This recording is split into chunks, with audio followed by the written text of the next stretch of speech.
नमस्कार दोस्तों, स्वागत है आपका हमारे चैनल में। आज हम बात करेंगे राजकुमार सिद्धार्थ का जन्म कब और कहाँ हुआ था। तो चलिए वीडियो को शुरू करते हैं।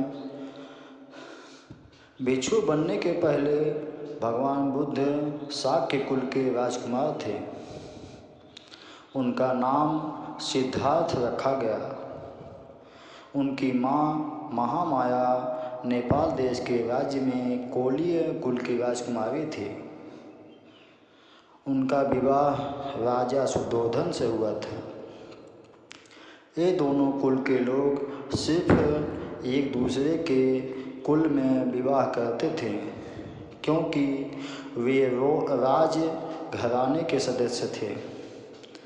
शुद्धोधन के राज्य की राजधानी कपिलवस्तु नाम से जानी जाती थी।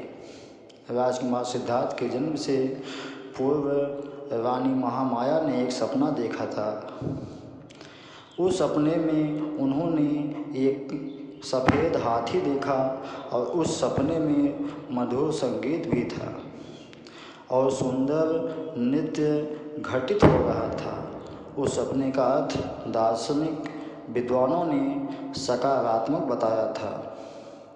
दरअसल उनके सपने में देवदूत सुमेधु आए थे, जो उनके द्वारा जन्म लेने के लिए अनुमति पाने के लिए विनती कर रहे थे। ऐसी मान्यता है।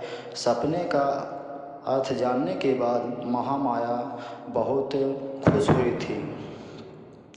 जब जन्म देने का समय बहुत नज़दीक आ गया था, तब रानी महामाया ने रीति अनुसार राजा शुद्धोधन से अपने पिता के घर जाने की अनुमति चाहिए। राजा उन्हें रोकने की कोशिश की, क्योंकि समय काफ़ी बीत चुका था, पर राजा उन्हें रोक नहीं सके। रानी जब अपने पिता के घर दासियों और राज सुरक्षा में वन में से गुजर रही थी, तभी उन्हें प्रसव वेदना शुरू हुई। वह वैशाख पूर्णिमा का दिन था। उन्होंने रुकने के लिए आदेश दिया। रानी एक पेड़ के नीचे रुकी और एक डाली अपने प्रसव वेदना के कारण एक हाथ से पकड़ ली। कहा जाता है, पैदा होते ही वह बालक 5 कदम अपना एक हाथ उठाकर चल पड़ा।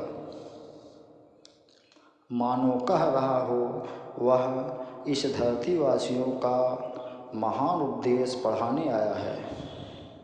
उसके बाद महामाया का देहांत हो गया। ऐसा भी कहते हैं कि रानी महामाया बालक को जन्म देकर 7 दिन के बाद इस दुनिया से विदा हो गए।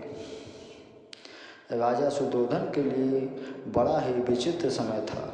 उन्हें समझ नहीं आ रहा था कि वे पुत्र प्राप्ति की खुशी मनाएं या अपनी पत्नी से बिछड़ने का शोक।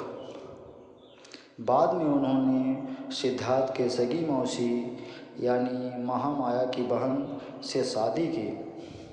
सिद्धार्थ के मौसी का नाम गौतमी था और वह सिद्धार्थ का बड़े लाड़ प्यार से लालन पालन करने लगे। तो दोस्तों, यह थी आज की वीडियो। हमारी अगली वीडियो देखने के लिए अगली वीडियो का इंतज़ार करें। धन्यवाद।